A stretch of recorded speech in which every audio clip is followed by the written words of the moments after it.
Assalamualaikum warahmatullahi wabarakatuh. Halo anak sekalian, bertemu kembali dalam pembelajaran daring IPA.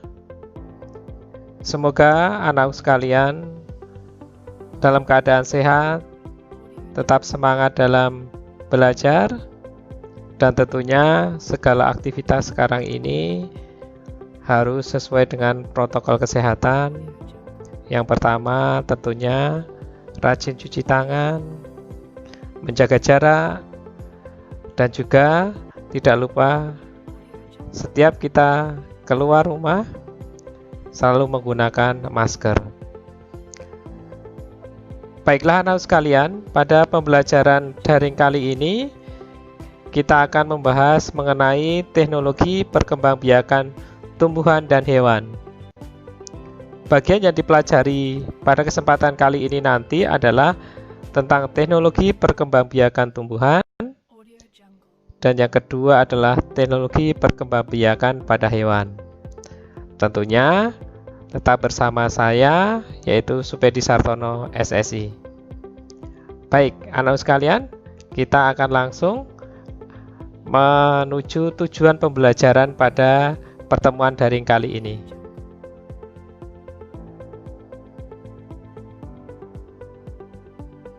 Nah, anak sekalian, untuk tujuan pembelajaran kali ini ada dua.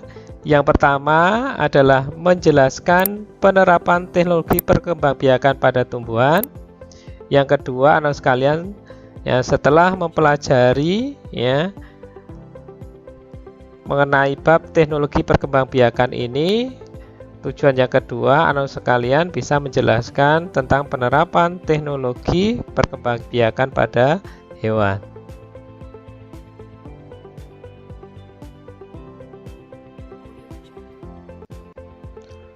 Nah, untuk mempermudah pada pembelajaran kali ini, anak sekalian, Bapak memberikan peta konsep tentang apa yang akan kita bahas pada kesempatan kali ini.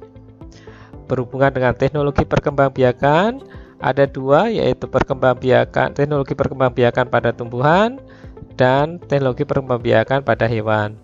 Teknologi perkembangbiakan pada tumbuhan ada tiga, ada hidroponik, vertikultura, dan kultur jaringan. Sedangkan pada hewan ada nanti inseminasi buatan dan juga cloning. Nah, ini yang akan kita bahas, memfokuskan pada hal yang ada di peta konsep ini. Baik, kita langsung mengenai yang pertama, teknologi perkembangbiakan pada tumbuhan.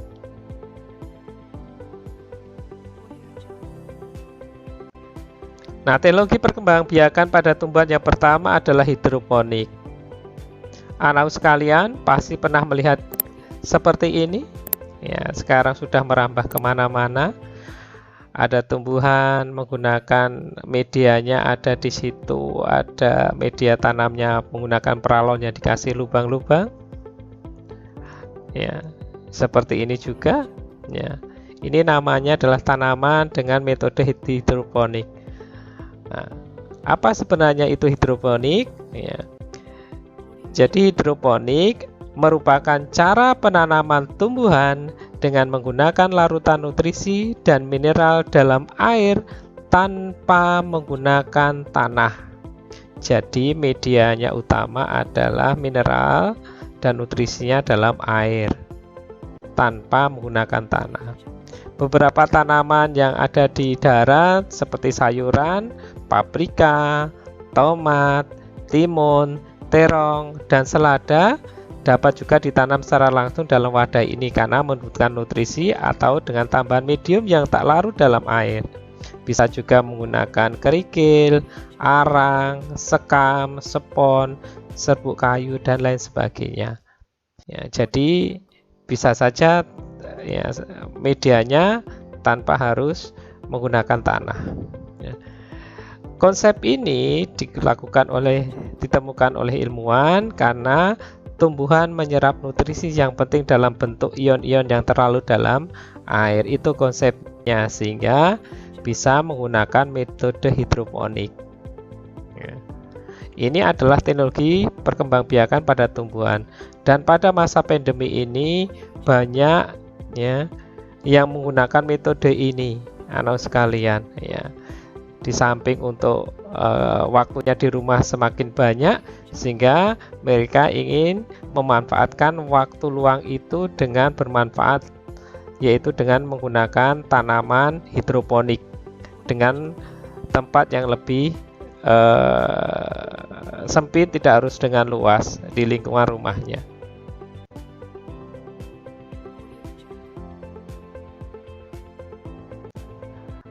Nah, teknologi perkembangbiakan pada tumbuhan yang kedua adalah vertikultura. Apa itu vertikultura? Pasti anak sekalian pernah melihat gambar seperti ini. Ya, juga seperti ini, ya. Nah, ini namanya vertikultura. Ya, hampir sama seperti tadi hortikultura yang berjajar-jajar. Kalau vertikultura itu bertingkat, jadi disusun bertingkat. Apa itu vertikultura? Vertikultura merupakan metode budidaya tanaman dengan cara membuat instalasi secara bertingkat vertikal ya ke atas dengan tujuan untuk meningkatkan jumlah tanaman. Jumlah tanamannya biar banyak walaupun lahannya adalah kecil. Maka teknik budidaya ini merupakan konsep penghijauan yang cocok untuk daerah perkotaan dan lahan terbatas. Kenapa? Karena bisa dilakukan dengan yang lahan sempit dengan cara memperbanyaknya dengan metode yang ke atas. Dan biasanya sekarang konsepnya menggunakan bahan-bahan dari limbah minuman ya. Di situ bisa bentuk minuman botol yang sudah tidak digunakan bisa dimanfaatkan sebagai media tanamnya ya. Jadi konsepnya di lahan yang terbatas bisa menggunakan bahan limbah plastik, botol plastik ya, kemudian ditata di dinding juga bisa ya. Ini metode yang luar biasa, bisa dimanfaatkan sebaik mungkin di rumah dengan tanah yang terbatas.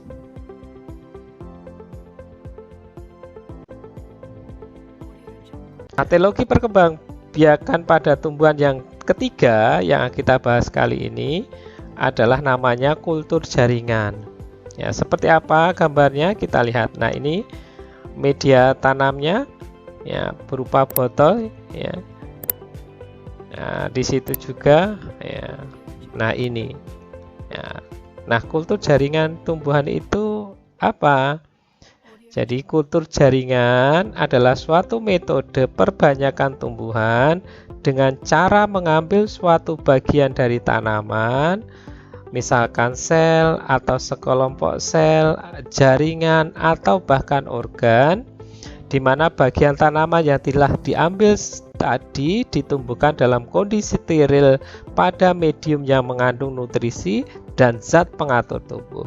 Steril itu maksudnya bebas dari mikroorganisme yang lain. Ya. Nah, bagian tanaman akan dapat memperbanyak diri dan berkembang menjadi tanaman yang memiliki organ lengkap yaitu akar, batang, dan daun. Konsep kultur jaringan ini bahwasanya tumbuhan itu mempunyai sifat totipotensi, di mana setiap bagian tubuh itu bisa memperbanyak dirinya. Nah, itu namanya konsep dari totipotensi. Kemudian nanti ada namanya rediferensiasi. Ya.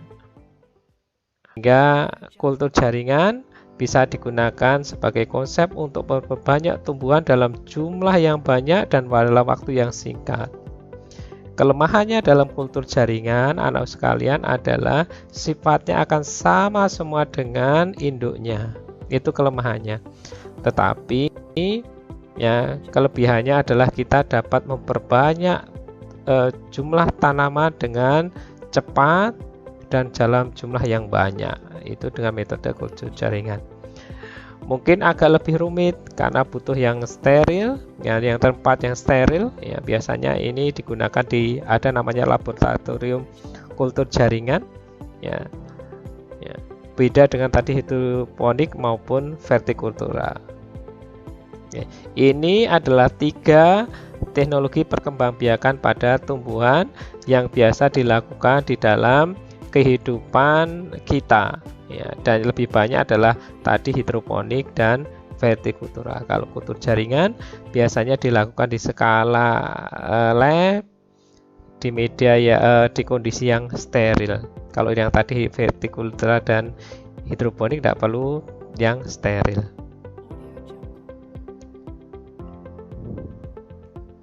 Nah, berikutnya anak sekalian, kita membahas mengenai teknologi perkembangbiakan pada hewan. Pada peta konsep tadi kita akan membahas dua. Nah, yang pertama kita akan membahas mengenai inseminasi buatan. Nah, gambarnya seperti ini ya. Apa itu inseminasi buatan atau biasa dikatakan sebagai kawin suntik? Inseminasi buatan atau kawin suntik adalah proses pemasukan cairan sperma ke saluran kelamin hewan betina dengan bantuan alat suntik. Inseminasi buatan memiliki beberapa manfaat, antara lain efisiensi waktu, efisiensi biaya, dan juga memperbaiki kualitas anakan sapi. Perbaikan kualitas misalnya sebagai penghasil daging yang berkualitas. Sapi potong misalkan, karena badannya menjadi besar, otomatis produktivitasnya semakin banyak. Kemudian di samping itu juga ya, ini biasanya untuk indukan juga, karena nanti jadi anakan pasti kemudian jadi induk. Ya. Nah, keuntungan efisiensi itu semua berkenaan dengan kita tidak perlu mendatangkan sapi-sapi yang dari luar negeri yang besar-besar itu ke Indonesia. Cukup kita mengambil spermanya dari indukan yang berpotensi menghasilkan bibit unggul yang bisa kita bawa ke dalam negeri, kemudian kita kawinkan suntik. Nah, contoh misalkan di situ adalah sapi Brahma dari India, kemudian diinseminasikan pada sapi betina lokal, sehingga nanti anakannya menjadi besar. Kalau besar, otomatis produktivitas dagingnya besar, susunya juga bisa menghasilkan produktivitas yang lebih tinggi. Sehingga itulah namanya efisiensi waktu, efisiensi biaya, karena tidak perlu membawa sapi yang betina itu jauh-jauh ke luar negeri, atau sapi yang luar negeri kita beli kemudian bawa ke Indonesia. Ya, itu metode inseminasi buatan. Ya. Nah, teknologi perkembangbiakan pada hewan yang kedua apa? Kita lihat anak sekalian.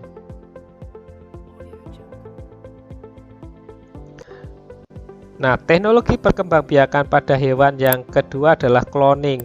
Nah, cloning ini sebenarnya adalah konsepnya sama seperti pada tumbuhan tadi, yaitu sifat totipotensi. Ya, yang pernah dicoba adalah pada domba Dolly dulu namanya, anak sekalian. Nah, ini adalah konsepnya, mengambil ya sel telur yang ada dalam ovarium domba betina, kemudian mengambil kelenjar mamai, ya, kelenjar susu yang namanya mamai dari domba betina lain yang berupa nukleus sebagai donor dari domba betina lain. Kemudian dua sel disatukan menggunakan sengatan listrik dengan tegangan tinggi. Ya. Kemudian nanti sel yang disatukan mulai membelah menghasilkan embrio. Embrio dimasukkan ke dalam uterus domba, ya, rahim domba, kemudian akan menghasilkan domba cloning. Nah, percobaan ini pernah dilakukan dengan namanya diberi nama domba Dolly.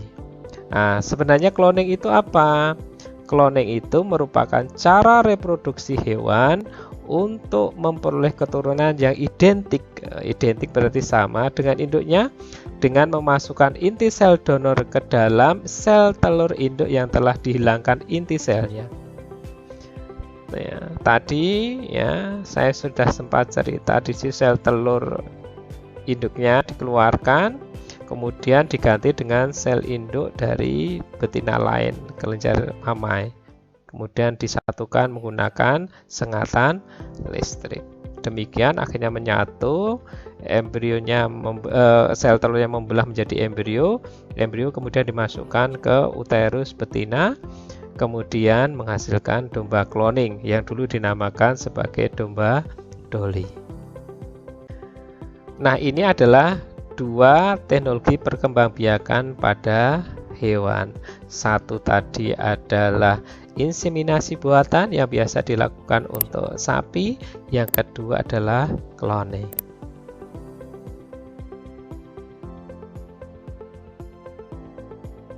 Nah, demikian tadi anak sekalian, kita mengulas mengenai teknologi perkembangbiakan pada tumbuhan maupun pada hewan.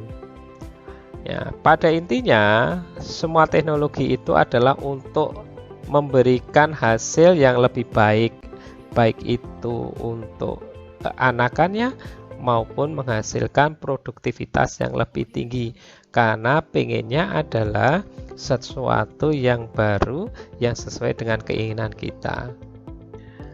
Di samping itu juga mungkin karena juga keterbatasan tempat, kemudian keterbatasan media, sehingga bisa kita menggunakan teknologi-teknologi baru sehingga bisa mengembangkan potensi-potensi yang ada di lingkungannya, termasuk tadi hidroponik, kemudian vertikultura. Ya, itu adalah solusi teknologi dalam media tanaman tumbuhan. Nah, anak sekalian, mudah-mudahan paparan yang tadi Bapak sampaikan menjadi gambaran anak sekalian di dalam mempelajari teknologi perkembangbiakan pada tumbuhan dan hewan. Harapannya anak sekalian tetap semangat dalam belajar, mencari referensi yang baru, baik itu di buku paketnya maupun referensi yang lain. Ya. Nah, pesan Bapak adalah ketika orang lain meragukanmu, yang harus kamu lakukan adalah percaya pada dirimu sendiri dan buktikan kemampuanmu. Saya yakin anak sekalian punya potensi masing-masing, punya kelebihan masing-masing. Jika anak-anakku sekalian bisa memanfaatkan potensinya, kelebihannya, saya yakin akan menjadi orang hebat, orang yang sukses di kemudian hari. Terima kasih anak sekalian. Billahi taufiq wal hidayah. Assalamualaikum warahmatullahi wabarakatuh.